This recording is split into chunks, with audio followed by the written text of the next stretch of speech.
Well, good morning, ladies and gentlemen. I am absolutely blessed to be here this morning. It is a beautiful day in Southern California. It's a little cloudy right now, but that sun is about to come out because rarely does it not come out over here. And we're excited about what the day has planned for us. Folks, I'm going to tell you this right now.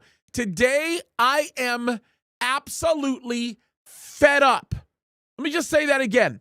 I am sick and tired of the nonsense that I am hearing again and again and again and again about people making irresponsible statements concerning Israel. I'm fed up with the nonsense. I'm pulling out my iPad, by the way, while we're live, so that instead of having to look at paper, I can look directly at the notes that I took, and I'm doing it while we're together here because I have a lot of things that are designed to remind me of all the things that were researched about the things we're going to put to sleep. We are going to talk about Jeffrey Epstein. We are going to talk about the irresponsible statements of Tucker Carlson. We are going to put to sleep the baloney lies that I continue to hear people make concerning things they have no awareness of. I'm sick and tired of comedians, or maybe one specific one, who claims to be a subject matter expert on all things Middle East, yet the only thing that appears to come out of their mouth that's even remotely intelligent happens to center around the freedom to be able to bring those things out and to speak about those things.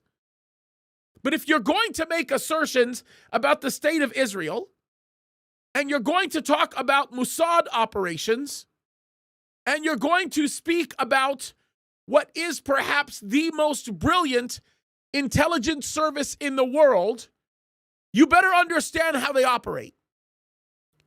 Shame on you for making a statement that says that somebody is actually an extension of Mossad because their last name happens to be Epstein.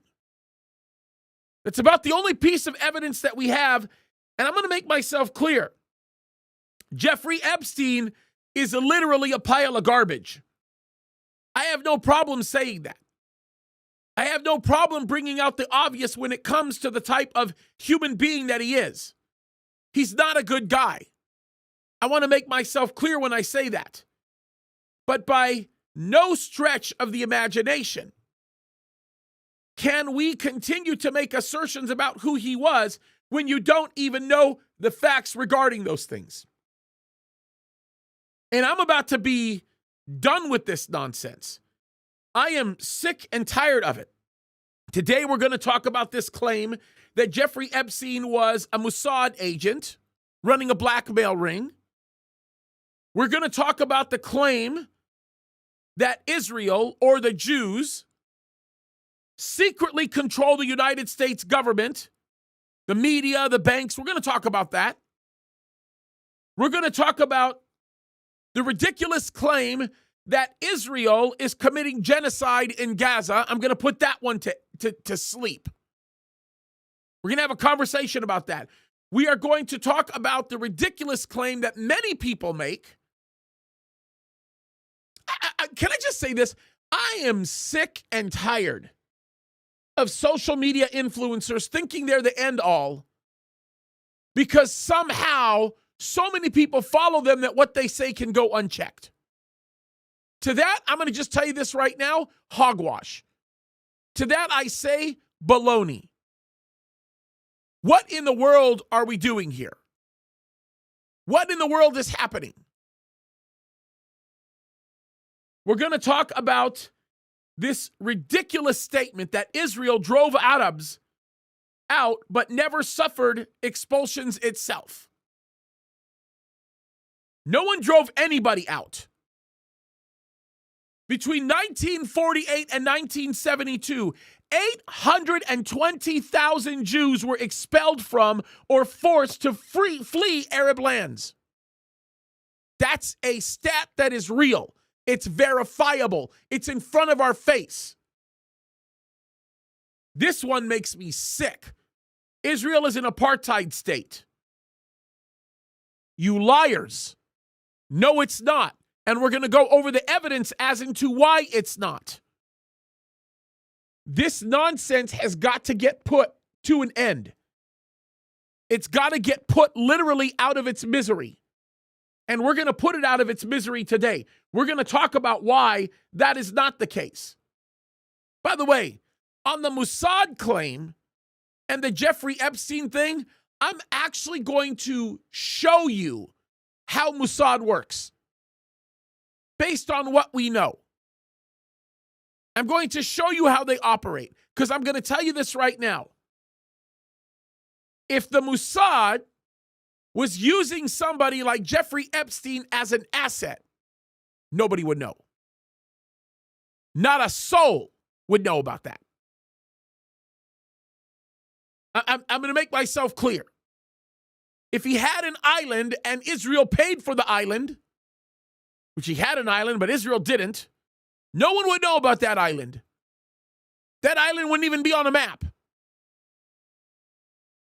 If he was doing things like what he did at the bequest of Israel, no one would even know that Jeffrey Epstein had flights going on. It would be the most quiet, silent, brutal operation that anybody had ever seen. Israel doesn't work the way that people claim they do, especially as it relates to Epstein. By the way, I think it's really interesting. Mossad doesn't work with the mindset that says, I'm going to trick people and then force them to do something. Mossad works with the mindset that says, I'm going to rope them in. Meaning, I'm going to create a condition and an environment that allows the subject of our investigation to want to do what we want them to do. I don't even want to get started on that, but I will. I'm unfortunately going to have to. How about this? Israel targets Palestinian children. We're going to talk about that one too. It's so ridiculous. I can't, because I'm on YouTube, I can't even show you the footage that I have of Hamas operatives being interrogated by Israel, by the Shin Bet, by the Mossad. Videos that were either leaked or made public, where in Arabic you see these operatives, these Hamas animals, actually talking about what their tactics are. We'll talk about it. They use hospitals, they use mosques, playgrounds as cover. And we have evidence of those interrogations. One of my favorite ones. And you know what? I'm telling you this right now. I am sick and tired of hearing Andrew Tate and Candace Owens actually say that Hamas is a legitimate resistance movement. Are you out of your dang minds? Are you absolutely crazy? You might as well start getting into talking about Nazi Germany being a righteous movement as well. Look, I'm going to just say this right now. The problem with these people, I'm going to make myself clear, is that they absolutely do not speak the language. They have no awareness of what they're talking about. Not that speaking the language is a prerequisite for understanding any of these things. But if you are going to claim to defend what the intent of these people are, then maybe you should take some time to understand what their intent actually is. Maybe you should get to know the culture, the background, the history. Maybe you should develop a simple awareness of the most basic tenets. Maybe you ought to read Hamas's charter. That alone says that their whole goal is to do what? Completely crush Israel, destroy Israel. Yeah, I'm a little emotional. I have every reason, by the way, to be emotional. This is crazy. We're going to go over that. We are going to talk about the Mossad. We're going to talk about how they operate. I do first want to say this because I think it's important. We can no longer allow these people to behave and function irresponsibly. We cannot let these individuals get away with the lies that they continue to propagate and the irresponsible statements that they seem to be able to continue to get away with because they're good gaslighters. The woke right is losing their mind. Just because you have a question about loops and gaps that are left, loopholes that are probably created on purpose to create a manipulative kind of an infrastructure to bring this type of thing right about, doesn't mean that you have an authoritative basis by which you can make the claims. Write this down, record it, folks. Don't ever forget it. Causation is not correlation, and correlation is not causation. One is very easy to explain. The other takes a little bit more time to be able to describe. If you're an attorney, you understand this really, really well. Because if you're bringing a lawsuit on the basis of negligence, you know that there are certain things that have to happen based on the legal definition. If you bring a lawsuit based on some kind of a tort law, namely the most common of which is negligence, you actually have to have a duty. You have to prove that the person you're suing has a duty to do something or not do something. By the way, sometimes the duty of omission can be consequentially more significant than the duty of commission. But you have to prove that somebody has a duty. The second thing that you have to prove is that they breached that duty. 4 very important points to bring here. The third thing that you have to prove is that they were part of what we would oftentimes refer to as the chain of causation. This is first-year law student mumbo jumbo. Meaning they have to be what is referred to as the actual or the proximate cause. You directly cause this breach, or by proxy, you put into effect this cause. If Iran were to be brought into a lawsuit, you would immediately be able to bring a win, even on what we would call criminal negligence. They broke the duty. They had the duty. They were both the proximate and actual cause of damages that we've seen all over the world. And that would bring us to the fourth point. You have to have damages. You guys can go look this up. I'm not making this up. This isn't coming out of my head. I don't have notes in front of me when I'm talking about this. I am saying that any assertion of such must be followed up by the documentation to be able to functionally establish the fact that these things are actually happening. So when I have a man like Tucker Carlson, and forgive me because, yes, I'm going to go there. When I have a man like Tucker Carlson, who is literally right now in the moment making these insane, crazy, unfounded allegations concerning Israel, I'm telling you this right now. I'm going to make myself clear. If you can't even follow the standard requirement necessary to be able to prove your conclusions regarding the very things that you are actually saying, then you yourself are being functionally irresponsible. You, Tucker Carlson, as well as other people, have a duty, a God-given duty, to act responsibly according to the influence that God has given you. What I'm seeing right now and what I'm watching is literally insane. It's absolutely crazy. This is the thing about being live and being alone. I have to respond to a text. I'm sorry about that.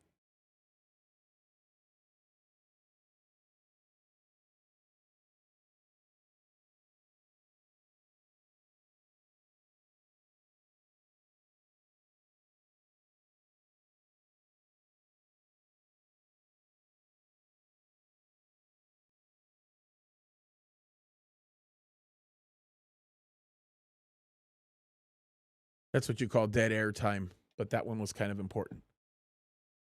Maybe it was good because it kind of calms me down a little bit from going completely crazy as I'm thinking about the ridiculousness of all of this. By the way, I'm noticing that super chats are coming in. There's a bunch of them. And I want to thank you for all of those super chats right now. You guys are a complete blessing. I am going to, at the end, and near the end, I'm going to read those super chats when we take questions. And I guarantee you there will probably be a lot of questions today. But I want to sit down and I want to take the time to address each and every single one of these irresponsible statements. By the way, for the record, I'm not going to be able to address functionally every single statement that's made, because every single statement that's been made, I could be here for the next year having to go through and deal with the lies that have been communicated, the satanic lies that have been communicated. But the one thing that I'm going to do is I am going to go so far as in to show you some of the statements and allegations that are made without foundation that require us to be able to deal with and expose for what they are. Here's my problem with this. If Tucker Carlson can sit down with Ted Cruz and completely seek to humiliate him, not let him get away with not even knowing the population of Iran, which, by the way, when Tucker Carlson stated the population of Iran, he was wrong.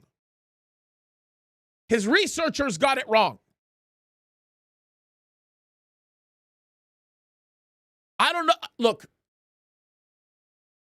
I'm sorry, but I want to go out of my way to call this nonsense into account. Stop the foolishness. Stay within your wheelhouse, Tucker Carlson. Look, I have always loved and appreciated the man, but when these things happen, you have to speak up. Especially when lies are being told.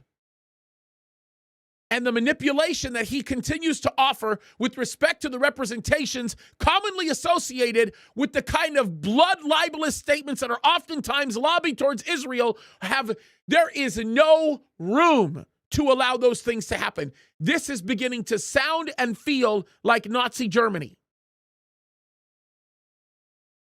It's ridiculous. Helen, by the way, I'll just make a quick comment on your statement, Helen Goldberg. Yes, Jack's podcast on that interview with Tucker and Ted Cruz was an excellent job. He did a great job. I love Jack Hibbs. I think Jack is, one of the heroes. Good guy. Really good, solid guy. I think when it comes to the whole thing of Tucker, Candace, all that, look, there's a spiritual component to all of this. A massive spiritual component. And it's one that we have to talk about. It's one that we have to address. It's one that we cannot continue to allow to be let go. We have to address it. Look, guys, I have a document here that is filled with a substantial amount of notes that is going to walk you through exactly how Mossad works and the kind of things that they deal with. Look, it will make you sick if you knew how far from what we understand to be Jeffrey Epstein's operations is from the status quo that exists within what may be the greatest intelligence service in the world, the Mossad. Give me a break. How about we actually just be real for a second and acknowledge what's in front of us? Look, guys, I'm getting sick and tired of it. With that said, I think we ought to jump in. And by the way, I want to make this statement clear. And I kind of don't care. Forgive me for saying this. I kind of don't care what people say because I know the truth. Okay? I know exactly how it works. And the one thing that I want to say here is that our obligation is to attack the facts. Deal with the lies that are being communicated and speak concerning those things. By the way, I also should make another statement.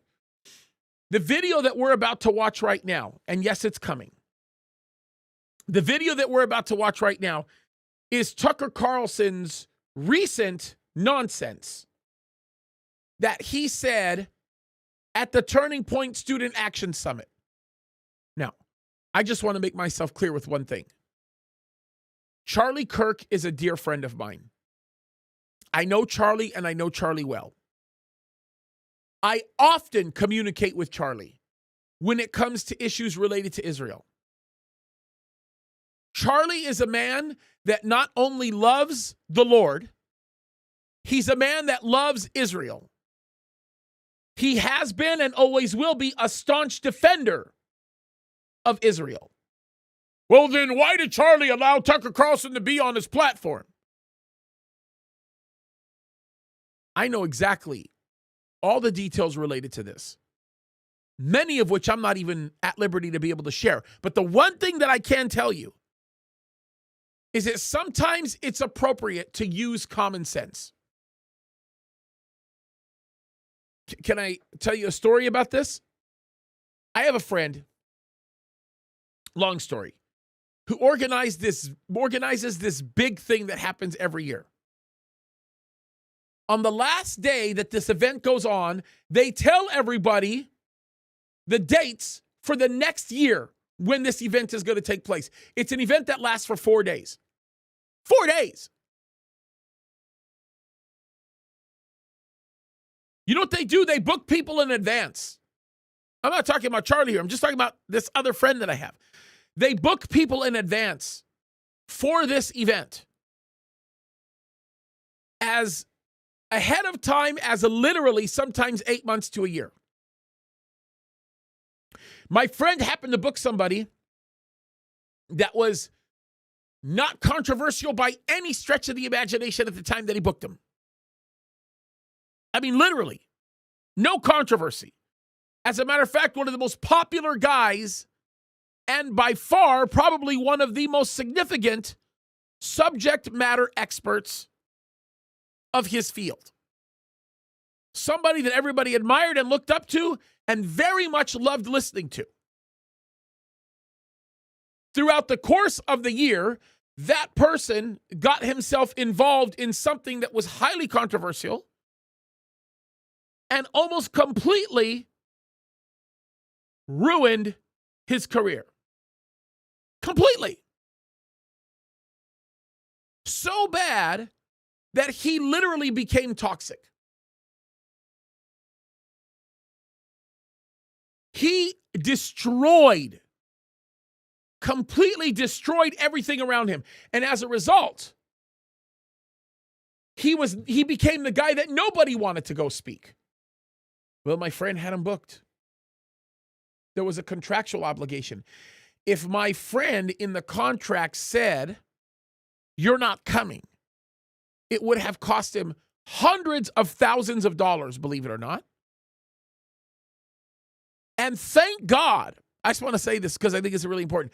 Thank God that this guy who almost completely destroyed his career had enough sense in him to say, "Look, I don't want to drag your organization down by being here, so I'm going to give you the opportunity to let me off the contract." And they did. But that guy is extraordinary enough to be able to recognize the toxicity associated with his presence, which is something lots of people in his position don't have, and he let go. But if you're a person that's fueled by idealism and you're toxic, well, you want to spread that toxicity anywhere you go, and that's exactly what can happen. So let me just simply say this about Charlie Kirk. Charlie Kirk is one of the, I would say, most useful guys right now that the Lord is using to bring people into an awareness of the things of God. Look, unlike most people, I've been with Charlie side by side, watching him adamantly and staunchly defend Israel and do it articulately.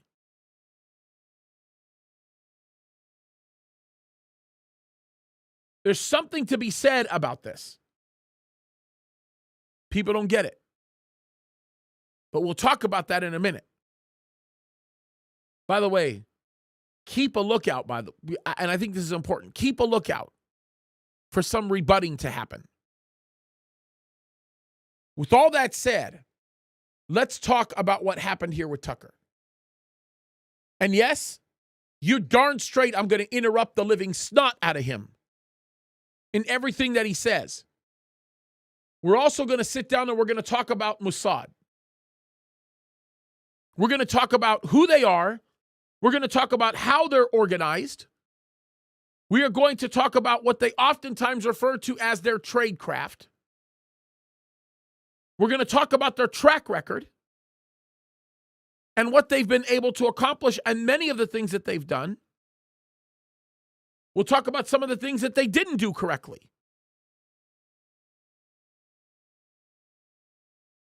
Crazy situation. We'll also talk about why the Mossad ran Jeffrey Epstein doesn't work. Why it's a bad theory. That'll be one of the many things that we talk about. It's ridiculous. We'll talk about all of those things. And then we'll actually end up closing this whole thing off, at least the discussion that we have about the Mossad, by giving you a better awareness of some of the most significant and consequential things that they have done. Folks, let me just say this, and you can call it a spoiler alert if you want. But let me make these statements about the Mossad, and they're important. They're so important that I chose to organize and write these down after a lot of back and forth, a lot of questioning and pulling and putting and all of that stuff. But I want everybody to understand this. Mossad is a very highly professional organization. As small as they are, understand this. What they do with precision always blows out the water what could be done with massive amounts of resources. Manpower. Operation Grim Beeper is a great example of this. They are highly transactional, meaning they are phenomenal experts with the function of compartmentalization. You guys even know that they are so compartmentalized in what they do to establish common functionality with respect to the vision and the goals that are given that oftentimes they don't even know when they're working together? They're that serious about it. Most people don't even know that they serve Israel when they're acting on behalf of Israel. Let me make another thing clear about Mossad. Exposure is always going to be the rarity. It is always going to be the thing that is not the standard, rather it is the exception. And by the way, I should point this out. When they are highlighted, or when they are put in the view, that's where the real briefings begin to take place. They will analyze the living snot out of it at every level. They will go out of their way and they will find out what in the world happened, what went wrong, that they were in the highlight. And they will remove it. Let me make myself very, very clear when it comes to sophisticated tradecraft. It's really important to understand this. When you get as sophisticated as the Mossad is, the public eye seeing what they do is highly unlikely. Highly unlikely.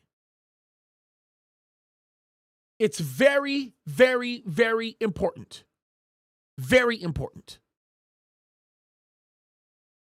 And by the way, for all of the naysayers right now talking nonsense about Charlie Kirk, All I'm going to say is you'll never be able to understand the position he's in until you're in that position. The man is in his early 30s, and he is the most influential man in the country amongst youth, perhaps the world. And a lot of people don't understand the warfare associated with that, and they certainly don't know the whole story when it comes to having to maneuver and manage two massive organizations, actually three massive organizations. Turning Point USA, the Turning Point Action Committee, and Turning Point Faith. Even in the whole Turning Point Faith thing, there's some crazy folks saying some crazy things there. But there's a lot of things that he can only focus in on one at a time. It's the way it works. But I know Charlie. And I love Charlie. And I care about Charlie. And I'm going to tell you this right now, Charlie's the real deal. And I have no problem defending that to anybody. He has a tough job, and all of us need to pray for that man. It's critical that we point that out. There are so many things that I could not talk about that if I even told you a portion of what that guy has to deal through, it would make you sick. It would literally disgust you. You would say, yeah, I want nothing to do with that nonsense. I'm not kidding. I'm not kidding. But let's take a look at this. Before we talk in depth about Mossad, before we get into the many points that I want to get into related to what's going on right now with Israel and the crazy statements that uninformed kooks are saying, let's just go over this one statement by Tucker Carlson. And folks, get ready, because if you don't like me interrupting people, I'm sorry, forgive me, I'm going to interrupt the living snot out of him today. Because let me just make myself clear. He deserves to be interrupted. What he's saying is completely cuckoo and out of control. And I'm sorry, but sometimes these things have to be spoken about, and sometimes they have to be called on the carpet. Sometimes they have to literally be shown to the whole world about the insanity of it all.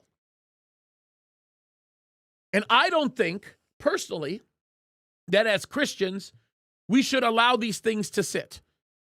Especially when you have somebody claiming to be a Christian and doing this in the name of what's righteous. It's really simple. Let's get into this really quickly. I think it's really important. Let's go over some of these statements that are being made and let's deal with it. Here we go.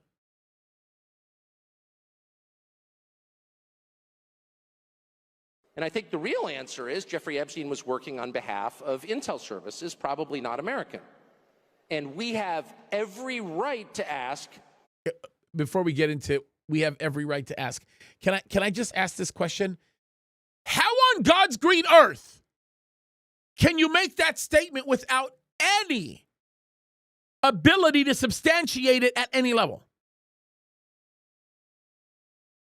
How in the world does that work?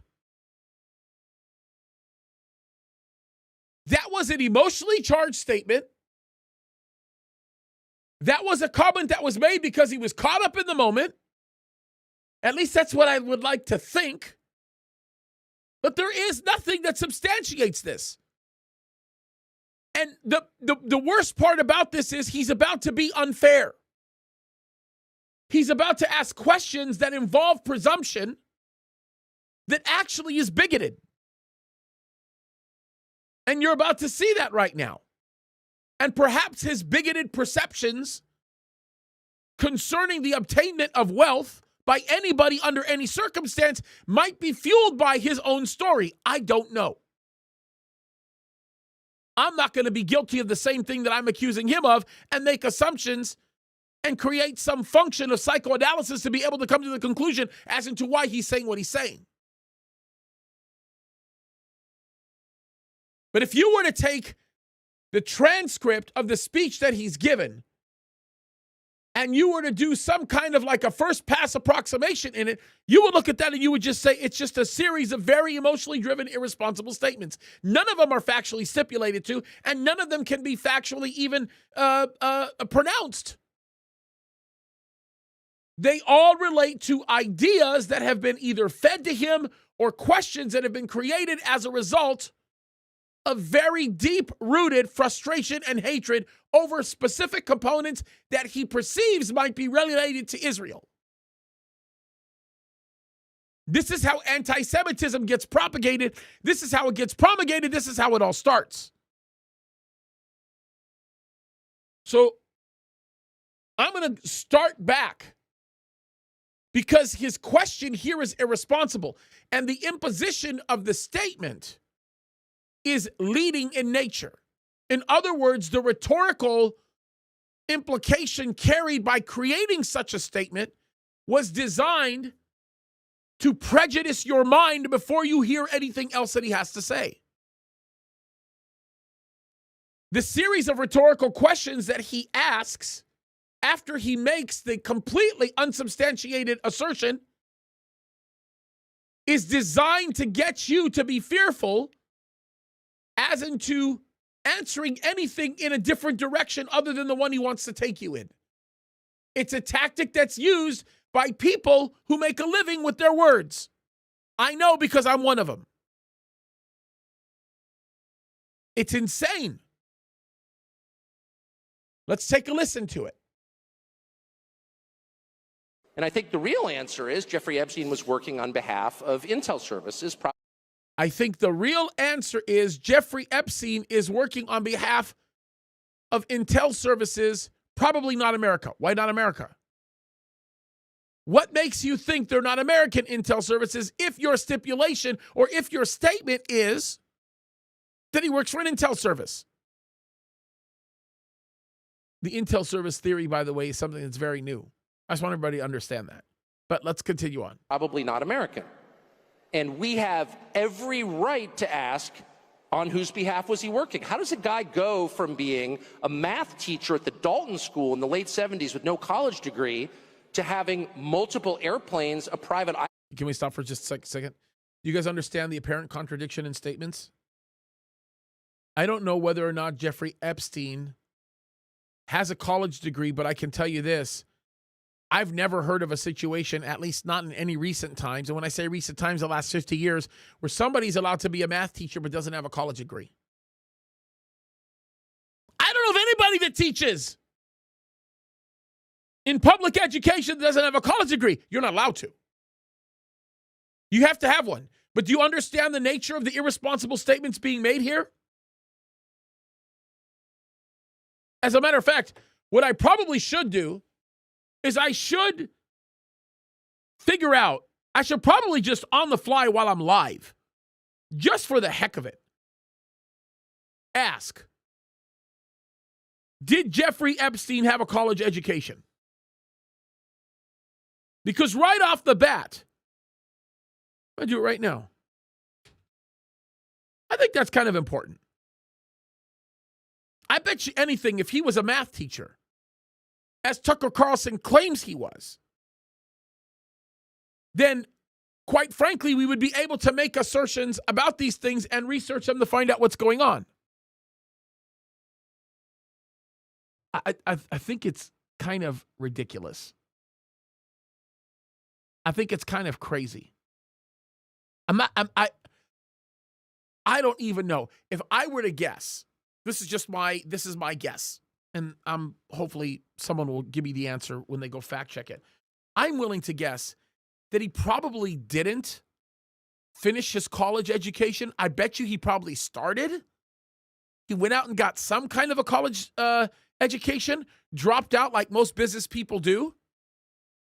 And if he ended up in Dalton, teaching at Dalton, he was probably teaching because somehow, some way, he was able to show the fact that he was competent beyond that of the capacity obtained by people who have formal degrees, and was likely utilized to become that professor because of his accomplishments in business in one way or another. I'm not defending Jeffrey Epstein. I think Epstein is a pig. I think he's an evil, evil demonic, devilish human being.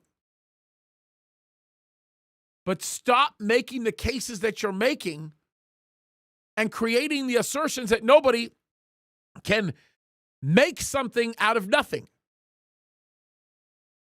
Elon Musk, the richest man right now, arguably one of the richest men in the world, came to the United States with nothing in his hand. Well, then he must be a plant by the United States government or by Israel, because now he's worth hundreds of billions of dollars that only could be because of governments. Really? What a ridiculous, absolutely ridiculous statement. Island and the largest residential house in Manhattan. Where did all the money come from? And no one has ever gotten to the bottom of that because no one has ever tried. And moreover, it's extremely obvious to anyone who watches that this guy had direct connections to a foreign government. How is it obvious? How is it obvious that he had direct connections to a foreign government? You see, this is the part where Tucker Carlson's hypocrisy and his manipulation has no excuse. No excuse. I could sit down right now and I could make the same exact speech of Tucker Carlson, the exact same speech, and I could plug his name in. And I could make a convincing argument that Tucker Carlson is controlled by government entities. He goes to Putin, has an interview with Putin. I think the interview was pretty good. Lots of good information came out. Is he controlled by the KGB? Is he an asset of the Russian Federation? He sits down with the Prime Minister of Qatar. He has a conversation. One that looks, quite frankly, very chummy. It looks like there's a bunch of softball questions being asked to give the Prime Minister the opportunity to do what he did very well, and that's lie. Lie through his literal teeth. Is it obvious that Tucker Carlson is controlled by a foreign entity? He then does something that virtually no American has ever been able to do before in the last 30, 40 years. And he has a very easy conversation with the president of Iran, allowing the president of Iran to propagandize all of America. Is he being influenced by the Iranian government? Tucker Carlson can pick up his phone right now and have a conversation with the president of the United States. Is he an asset of the CIA? Tucker Carlson can sit down in the living room of the vice president and have a meal right now as a close and intimate friend. Don't ask me how I know the details of that one. Is he controlled by the director of national intelligence? The more wealthy you become, the more greater of a possibility you have of interacting with foreign governments. Does that make you an asset of those foreign governments? I had an almost 2-hour conversation with the equivalent of Israel's Secretary of State when he was the foreign minister. He's now the defense minister, the minister of security. Am I an asset of Mossad? I had an hour-and-a-half conversation that was taped, put online, right here, with the brother of Bibi Netanyahu. Am I an asset of Israel? I've spoken to 4 California governors. I've had interaction with the offices of 2 presidents. Am I an asset? Am I being manipulated by these people? I'd have to go up and look at the statistic. Maybe Dale can find it for me. But I want to know how many billionaires that we have in this country that started from nothing. Billionaires. People that are worth more than Jeffrey Epstein. You know that number is going to be staggering, by the way. The percentage of people that are billionaires. You know Oprah. Some people say that she was a woman who was walking the streets before she became a billionaire. She had nothing to her name. Is she controlled by some United States asset? She's spoken to the Vatican. She's spoken to tons of foreign leaders. Interviewed tons of them. Is she an asset of all of them? Tucker Carlson is making an assertion regarding the handling by a foreign government predicated upon an idea that is just completely ridiculous. It's insane. Completely insane. Tucker Carlson makes this assertion. This is so insane. Tucker Carlson will go so far as to say that if you served in the Israeli Defense Force, you should not have your American citizenship. Are you out of your dang mind? Do you know that we have fighter pilots that got training from Israel and as a result have served with them and for them? Should they have their citizenship revoked? Do you know how many people served in the IDF that are currently right now serving in the United States military and doing an amazing job defending our country? Do you mean to tell me that my friend David Tall should not be a U.S. citizen? Or so many of the other people that continue to serve in our country and love our country with their whole heart? All of my uncles who served in the Egyptian army before having the honor of being able to come and let it live and dedicate their lives as U.S. citizens here? These are the types of irresponsible statements that continue to be made. And by the way, my argument is not being made based on emotional connections or friends of mine or family members. My argument is being made based on factual stipulations that have to be carried through and understood, and clearly understood. The way America works is far different than the perception of Tucker Carlson. And you are never going to be able to defend where our country is going and where it is unless you understand it. Our Minutemen and our army that served in 1775 when it was assembled under the command of George Washington, all could be accused of serving in a foreign government's military, if you want to use that argument. Dale just sent me the stat here. I'm going to read this really quickly. While the exact number of U.S. billionaires who started with nothing is not definitively tracked, research suggests, notice this, that a significant majority of them are self-made, with estimates ranging from 70 to 86%. This means they did not inherit their wealth, but rather built it from the ground up. What an arrogant statement to say that the only way you can establish the fact that Jeffrey Epstein was a government asset was because he made a whole bunch of money out of nothing. He's at the Turning Point Conference when he's saying this statement. Do you know the first donation that got given to Charlie Kirk that was considered to be life-changing? I think it was made by Mr. Freeze, and I think that that donation was, gosh, I want to say something like $1,000. I think he started with 1,000 and then he gave him 10,000. And Charlie was on cloud nine. He couldn't even afford to go into the Republican National Committee.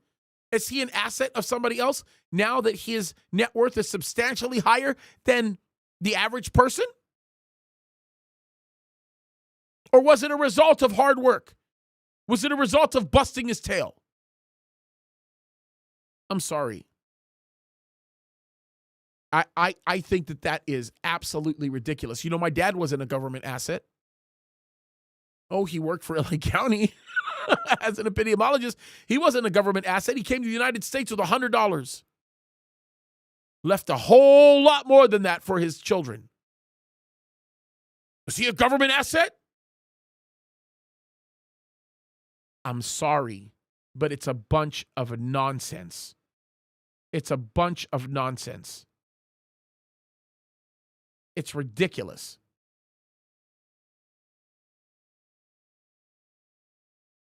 Let's continue on. Now, no one's allowed to say that that foreign government is Israel because we have been somehow cowed into... No one is allowed to say that that foreign government is Israel. So he's not outright coming out and saying, oh, well, the foreign government is Israel. He's saying no one's allowed to say that the foreign government is Israel. It's manipulation in its finest way. He's planting a thought in people's minds to get those people to think at a level that he wants them to think without any factual awareness of what's actually going on. It's a very, in my opinion, dishonest way of planting a thought in somebody's mind. Continue on. We're not even in the first 45 seconds of this 3-minute nonsense. Thinking that that's naughty. There is nothing wrong with saying that. There is nothing hateful about saying that. There's nothing anti-Semitic about saying. There's nothing even anti-Israel about saying that. Baloney. I don't believe it. I don't agree with it. I think that that's crazy. But this is what Tucker Carlson does all the time. I don't hate the person. I admire the person. I respect the person. Ha, ha, ha, ha, ha. I'm not trying to make fun of him. But just because you can preload your wild allegations by saying there's nothing wrong with doing this, it doesn't mean that there isn't something wrong with doing it. And yes, forgive me for saying this, but I do think you bent on anti-Semitism when you go to a general assertion that's not fundamentally predicated upon fact. Tucker Carlson has yet to give me any real reasoning in this statement that this is Israel who's doing this. Not one bit. There's no fact here. All there is wild assertion. Nothing that points to any evidence that this could be the case. Nothing.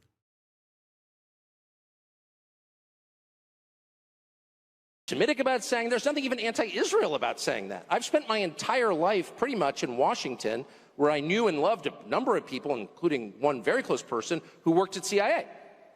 That has never prohibited me from saying, I think the CIA has done some horrible things, murdered a bunch of people, participated in the murder of a sitting U.S. president. It's got a whole trail of crimes. That doesn't make me a disloyal American. It doesn't make me anti-American in any sense. I was born here. My family's been here for hundreds of years. I love this country. That's why I live here. He's preloading a statement that he's about to make that's wild. It's just wild. I have friends. I have a very good friend in the CIA.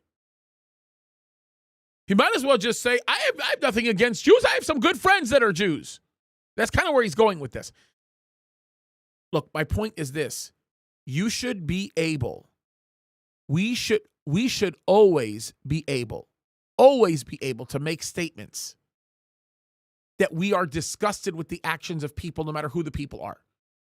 If it's Israel, we should be able to say we're disgusted by the actions of the Israeli government when they do something that we don't necessarily agree with. But my question is, do not make assertions about what disgusts you when you don't understand what was actually done. That's my point. There are things right now that I can say I can't stand about what's happening with the Israeli government. You know, there was a beautiful Jewish couple that was killed in New York several months ago. Godly couple. They actually were Messianic believers. You know the reason why Israel didn't televise that show? That funeral? Because they're Messianic believers. I don't like that about Israel. I don't like that philosophy about how they approach believers in that case. I'm free to say that. Nothing anti-Semitic about saying that. But I'm a staunch defender of Israel. And I'm sick and tired of the lies that continue to be told that are not predicated upon anything that's real. And that bothers me. Let's go on. So criticizing the behavior of a government agency does not make you a hater. It makes you a free person. It makes you a citizen. The problem is you're talking about, yes, I understand that, but I have no way of being able to facilitate a phone call. Sorry about that. Let me go back and replay this. Behavior of a government agency does not make you a hater. It makes you a free person. It makes you a citizen. You're allowed to do that because you're not a slave. You're a citizen. And you have a right to expect that your government will not act against your interests, and you have a right to demand that foreign governments not be allowed to act against your interests. The problem is this. The problem is, what are the facts? I have no problem asking a question with respect to the facts associated to what may be happening or what may not be happening. But your questions are not based on the desire to want to understand the facts of the matter. Your questions are rhetorical in nature, and as a result, they bring statements rather than inquisition. So when you hear somebody make the statement that there's nothing wrong with asking these questions, to that I would say absolutely, amen. Nothing wrong with that. But the questions that must be imposed must be for the purpose of inquisition rather than rhetorical elements that create some kind of a factual stipulation that have no basis in the facts. If this was in a court of law, we would say objection leading. And the judge would then say sustained. He would not overrule the objection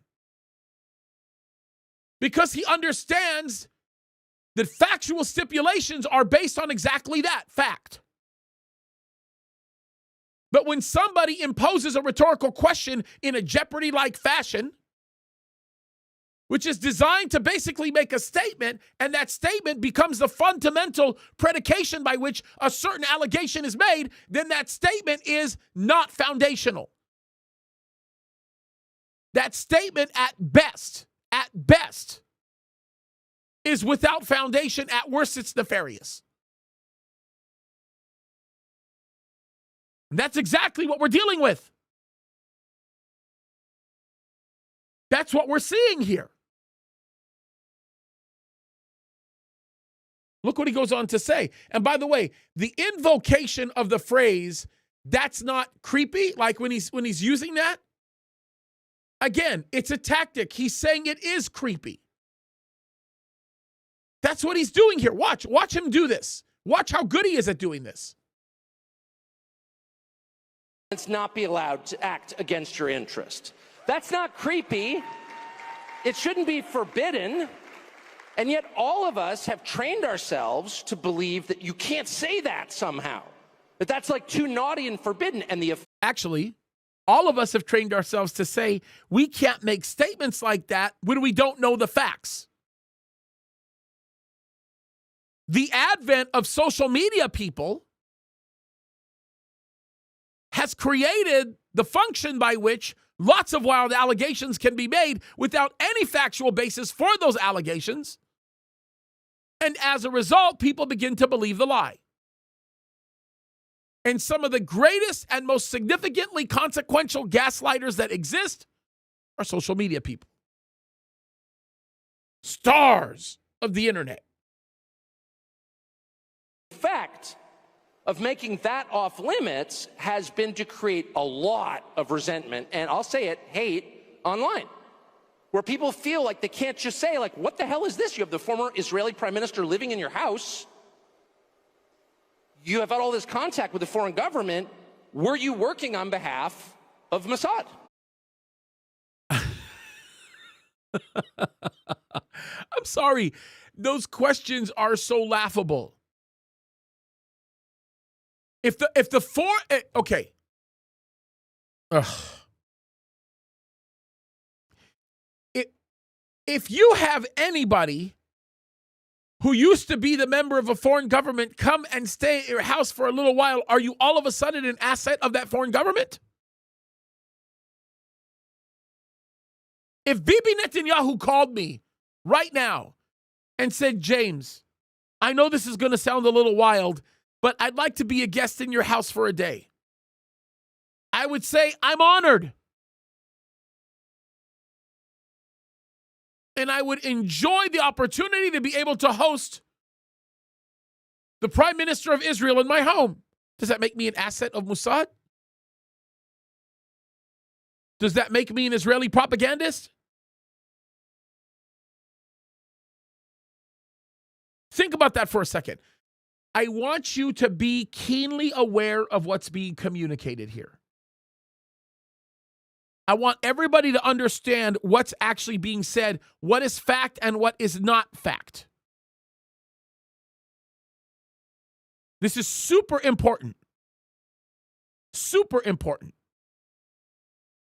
I also should make one statement about the people who are saying that what I'm doing right now has nothing to do with what's biblical, or what I'm doing right now has nothing to do with anything that relates to biblical precedent. Let me just simply say this.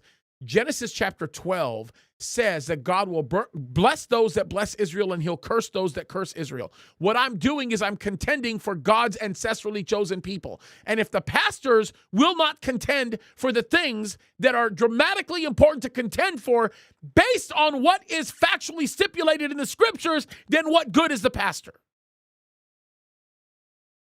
And I could sit down with you and I could go over something in the Bible. I could go over some textual, discuss on some textual variant of a particular word. I could sit down. I could talk about Greek, Hebrew. I could get into all the biblical stuff in the world. But if I can't teach you how to apply it, and I can't teach you how to integrate it in your worldview, I failed. I'm a pastor that recognizes that. And I'm not going to engage in the people that are in this chat who say this has nothing to do with Genesis 12 because you are literally ignorant of what the scripture says. You have no idea what you're talking about.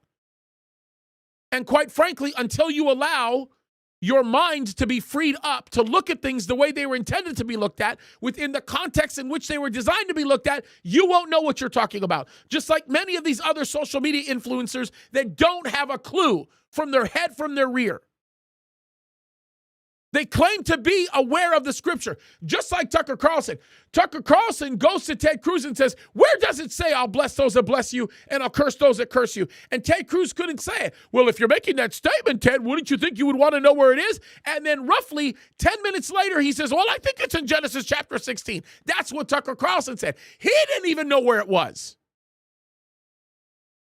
Not only did he not know where it was, he had no idea how to interpret it or be aware of it because he's been surrounded by people that don't know the Bible at all. So think through the statements that you're making. Be aware of those things. It's crazy. The facts are the facts. And quite frankly, if you don't like what I'm saying, you don't have to listen to me. That's okay. You don't have to. But you will face God one day, and you will have to listen to him. And I'm always going to be the guy that's telling you you're headed towards a wall. That's always going to be me. And I'm not going to apologize for it. Not one lick. Not one bit. There are people who are going to die as a result of the lies that are being communicated. Why don't we at least go out of our way to be honest about these things? Were you running a blackmail operation on behalf of a foreign government? By the way, not real fair to ask were you running a blackmail operation on behalf of a foreign government when the guy's dead. Not real fair to be imposing any of those questions. You know, I didn't see Tucker Carlson asking any of those questions when Jeffrey Epstein was alive. I didn't see the preoccupation with any of that. The only preoccupation of any of those things that I was actually witnessing is after he's dead, and it has something to do with Israel. I'm being serious here. Doesn't mean I hate Tucker Carlson. Doesn't mean I don't like him. It's not creepy. I'm just asking the question. I demand the right to have an answer. Every single person in Washington, D.C. thinks that. I've never met anyone who doesn't think that. Every single person in Washington, D.C. thinks that. Let me replay it for you one more time. What he's saying is, he says every single person in Washington, D.C. thinks that an asset of Mossad is Jeffrey Epstein. Let me replay that one more time. If you've never heard an outright lie, you just heard it. You've probably heard about 10 outright lies come out of his mouth. But listen to this lie. Here we go. Of Mossad.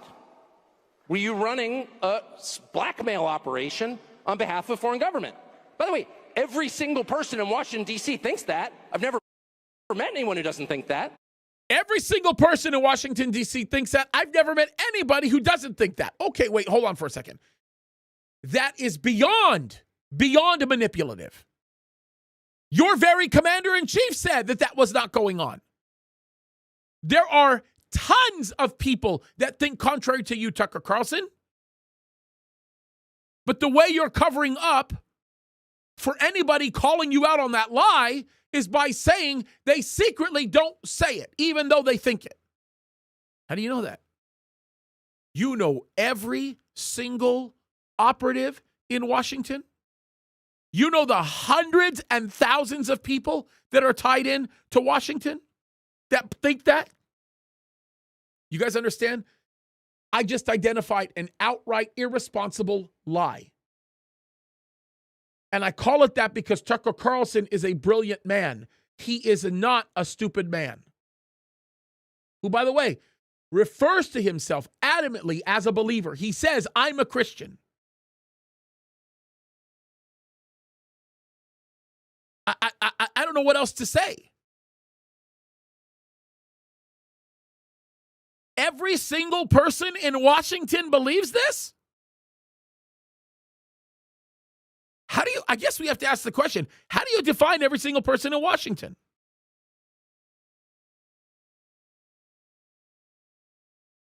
It's just crazy. I don't know any of them that hate Israel, but no one feels they can say that. Why? And I think the longer that we play along, nobody feels that they can say it. Why? Do you know how many political operatives that are out there that have no problem saying things like this? You know how many people are in Congress that are actually saying things like this and don't care?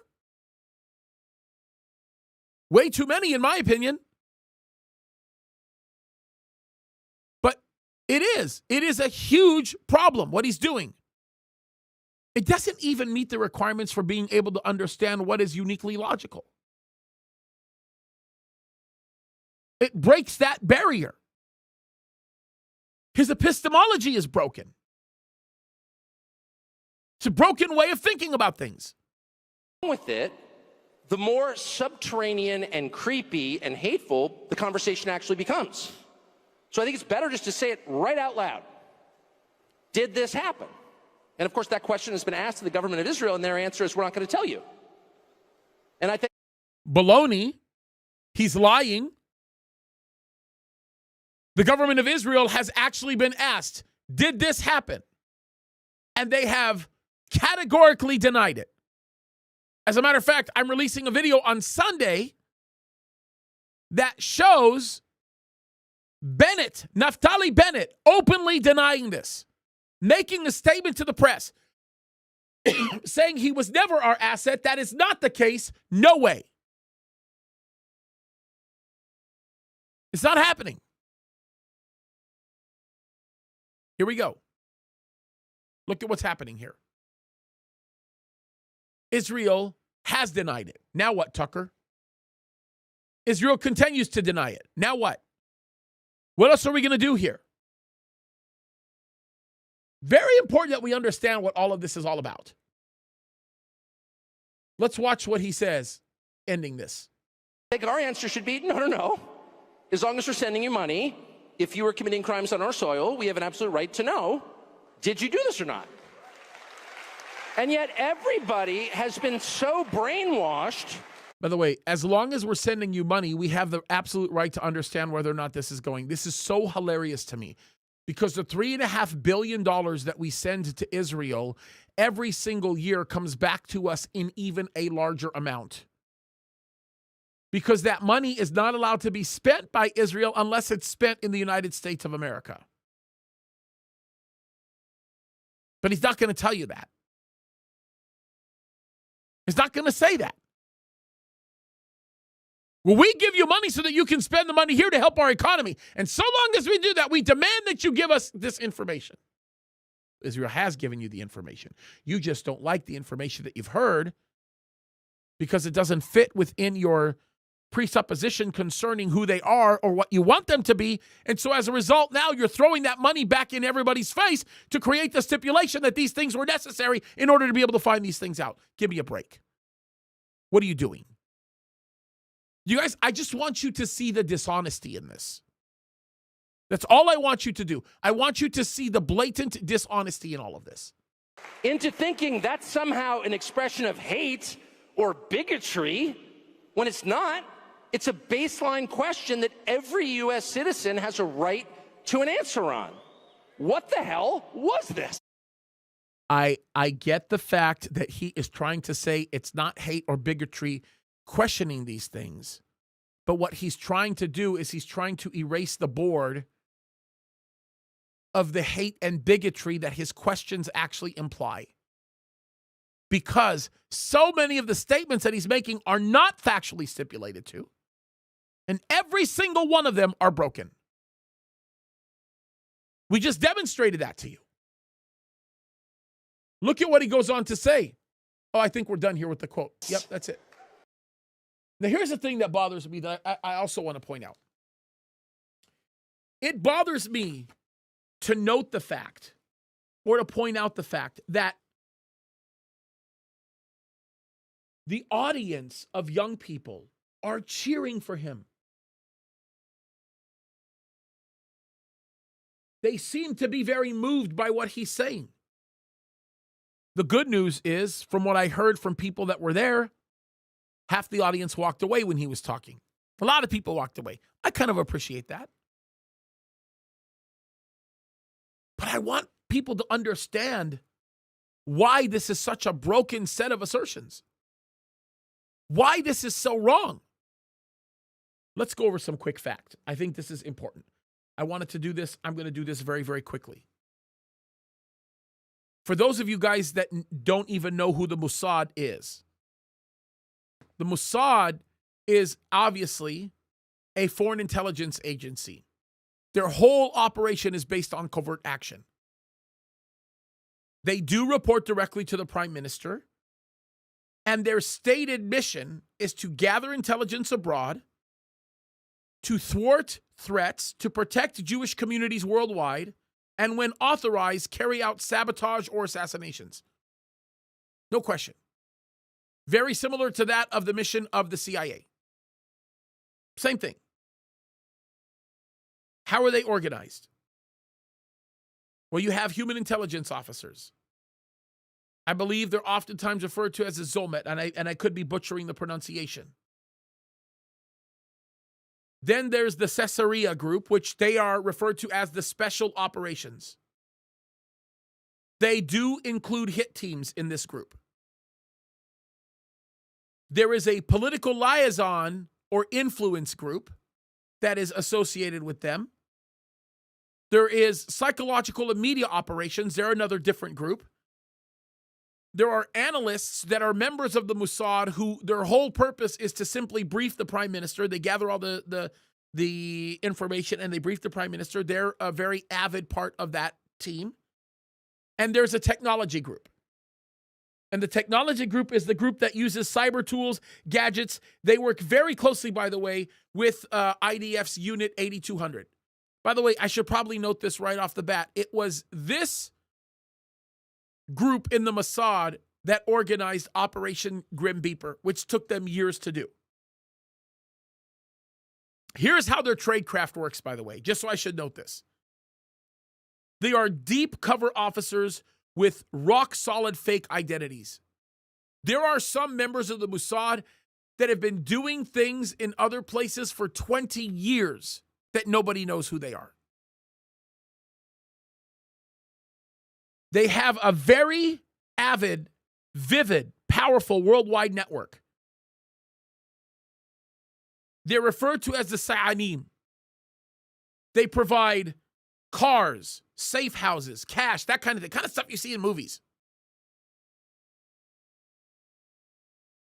They are, when they deploy with very small teams for these missions that are oftentimes referred to operationally as kinetic missions. By the way, their OPSEC work is extreme, is understood to be extreme. They're good at forging passports, encrypted comms, rapid exfiltration. By the way, it's really interesting. Some of the changes that we've made in our passport system were as a result of unique problems that were pointed out to us by the Mossad, believe it or not. We know that. They have some pretty powerful track recorded items. Every single one of these items that have been published, there's probably another 500 that haven't been published. But let's talk about some of the things that they've done. 1960.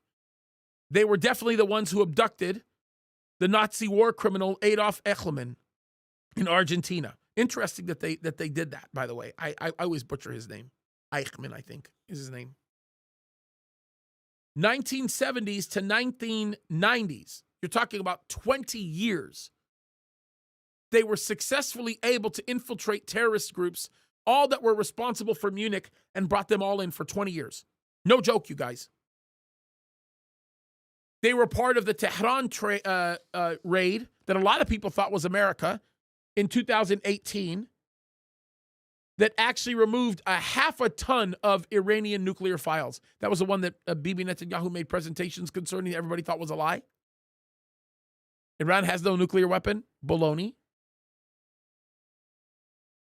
There were a few fails that they had.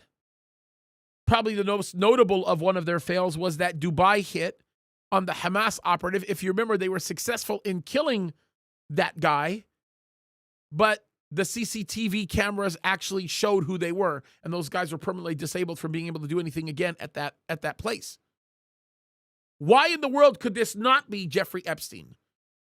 Mossad involved with Jeffrey Epstein. Here are the reasons why I don't think it's the case. First and foremost, Israel's denying it. Now, Israel's denying it. Okay, they deny things that oftentimes are true. That happens sometimes. I'm not even going to get into that. Let's talk about it really quickly. Mossad values invisibility. I have that written right here directly. Epstein was look, he was notoriously investigated by the United States of America. All eyes were on Epstein for a very long time, and people were scared of him because of blackmail. Mossad does not want anything to do with people like that. Okay? They're compartmentalized. As I mentioned before, they're not going to bring in people that they don't know. And if they do bring in people that they don't know, they're going to do it with such extremity that the people that they do know don't know that they're actually being used. One guy could be over here, another guy could be over here. They could be looking at each other's faces, and they won't know who they are. They take that very seriously. I've talked about these types of things. I brought them up. Let's take a look at some of the claims that are being made by some of these social media influencers. Let's just take a quick look at some of them. We already hit the Jeffrey Epstein thing, right? How about this? The Jews control the United States government, the media, the banks. Really? Is that really the case? Give me a break, you guys. Do you understand that Jewish Americans are 2.4% of the U.S. population and actually can be factually stipulated to not holding any monolithic block? Meaning, at 2.4% of the population of the United States of America, there's no one industry that they dominate in this country. Think about that for a second. The reason why they're claims being made to that is because there are seriously influential people who are of Jewish descent that actually do have positions that are notable, but not enough to do what many people say they do. It's that simple. It's crazy. Israel's committing genocide in Gaza. Let's really talk about that for a second. Are they really committing genocide in Gaza? I've talked about this before. The International Court of Justice has ruled Israel not guilty of doing any such thing. It's just ridiculous.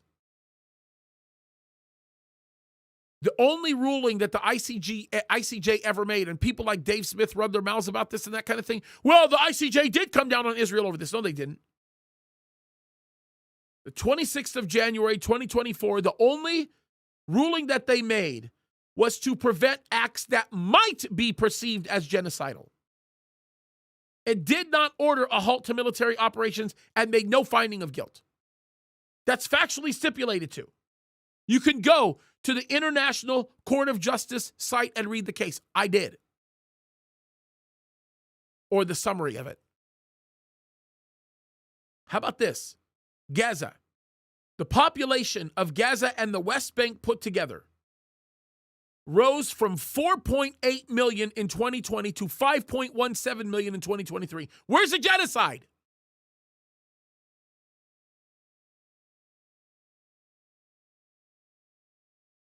Completely ridiculous. Israel drove Arabs out but never suffered any expulsions itself. First of all, Israel hasn't driven Arabs out, number one. But think about this for just 1 second. Between 1948 and 1972, 820,000 Jews were expelled from or forced to flee Arab lands. Nearly double the number in 1948 when so-called Palestinian refugees were resettled in Israel. So-called Palestinian refugees, by the way. It's just ridiculous. By the way, the very first Palestinians were Jews, not Arabs. Okay, it was the Romans that actually called Jews Palestinians, named after what they called the land Palestina, being named after their ancient enemies, the Philistines, in a way to disrespect them and put them down. Israel deliberately targets Palestinian children. Hamas systematically embeds rockets and everything else you can think of, every kind of weaponry in their tunnels that they've built. They kill kids on purpose so that they can frame the perception that Israel is the one that is bringing these things out. We have evidence of it. There's so many places where you could go to find evidence of this. Hamas operatives were confessed in interrogation to using hospitals, mosques, playgrounds as covered. The IDF have geolocated rocket launchers besides kindergartens, mosques. We all know that. We have evidence of that. There's footage everywhere, meters from where children gather.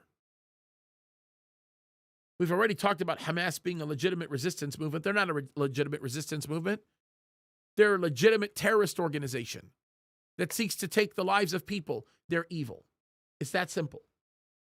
Folks, I'm going to make myself clear. All of this is dark. It's time to shed the light, to set the record straight, and tell the truth. All right, we're way out of time because I just got reminded that I have a recording with Andy Woods to do. So I'm going to get to that. But before I do, I'm going to read some of these super chats and I will take a few questions here. Okay. So with that, let me jump on these super chats. I'm going to take some of these right now and talk about them, read them out to you guys, and then I'll take just a few questions. So let's jump right into this. There's a lot of super chats here. Let's jump right in. Brad Brunn, you say Larry David is teaming up with the Kenyan and Big Mike for a comedy series. Sounds as interesting as that show with the BB and bad hair. Dale can explain. I'm scared to find out what the explanation of that is. I don't know. Brad, you say Brother David was rocking it again with Olive Tree Ministries last week. I love seeing both of y'all guests on other programs. Yeah, you know what? God bless Jan Markell. That's all I got to say. And I know that David's beginning to develop a close relationship with her, and I think that's great. That's a blessing. Okay, Brad, he also says, did you all see the clip of Tom Holman taking... Oh, yeah, I did. That was really, really funny. Oh, that's really, really funny. Yeah, I watched that video. That was crazy. He did a good job, too, fighting that guy back. Kind of humiliated him. Bridget Girl for God, you said Iran is recruiting Houthis to fight in... Yeah, you're right. On the Iranian continent. You're absolutely... Well, I know what you mean. Hold on. I don't know where that got continued. Because Iran is on the... Okay, I don't know where the rest of that is, but I'll see if I can find it. Okay, Tweeter Trash, you say, gotta give something to my church. Yeah, because you wrote Iran is recruiting Houthis to fight. It looked like you wrote to the on the Iranian continent, and Iran isn't a continent, but I know what you meant. You meant continued is what I think it was short for. Sorry about that. Okay, Tweeter Trash, you say this, gotta give something to my church while trying to get my bills caught up. I don't want to go out owing money like that if we get raptured anytime soon. Bro, take care of your debt. You don't ever have to give money here or anywhere else. That's in between you and the Lord. I'm serious. But thank you. You're a blessing.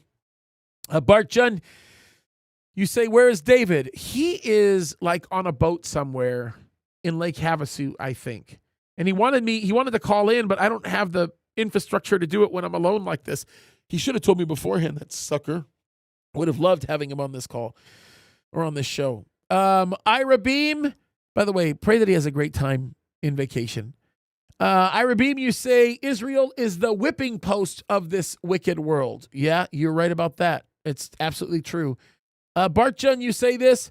Why do I have a feeling that this is going to be a Middle Eastern show in terms of voice raising? I love you, bro. Keep going. You're right about that. These YouTube platform speakers, this is David Farden Jr. You're saying these YouTube platform speakers are going hard against Israel.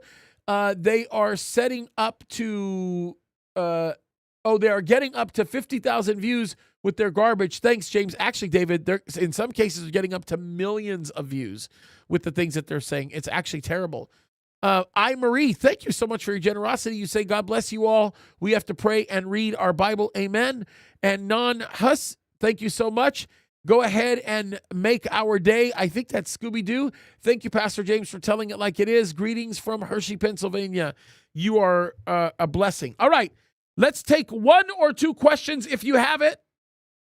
And then we're going to end this because poor Andy, I told him 1 o'clock and the poor guy's been waiting for 25 minutes. I feel like I've disrespected his time. Yes, I did see that, Brian, that the question is, did you see that Pastor John MacArthur passed away? Very sad, by the way. John MacArthur was one of my favorite authors. C.S. Lewis probably my all-time favorite, but I got to tell you, it's a big loss for us. It's a big loss to see John MacArthur go. Huge loss. So we got to pray for his family and of course pray for his church. That's important. I'll take one more question. And do we have any more? I don't think we do. Okay, with that, we'll close in prayer. Let's do it. Father, we just thank you, Lord, for this time. Thank you for the opportunity that we have, Lord, to seek you and put you first, to look to you, Lord. God, it's our heart's desire, Lord, to want to do the right thing. Help us to do it, Lord. Help us to speak in the face of these many lies that are being communicated and teach us to be people whose hearts and minds are set towards you. Lord, we love you and thank you. We look to you, Lord, and we pray that you'd go before us now. In Jesus' name we pray. Amen. All right. We love you guys. Truth Finder, you ask, how can we support you outside of YouTube? Right now, the only way to do it is locals, jameskaddis.locals.com. But not eventually, very soon, I think probably within less than a month, we will have available the new James Kaddis app, which I'm looking forward to. It's actually going to be an HTML-based app. You're going to love it. And there's going to be a lot of cool things offered on it that we're really excited about. Okay? Love you guys. God bless you. Keep fighting the good fight. Keep looking to the Lord. He's doing a lot of great things. And yes, pray for Tucker Carlson. Just pray for him. Anyway, I love you guys. God bless you. Keep fighting the good fight. Look to him.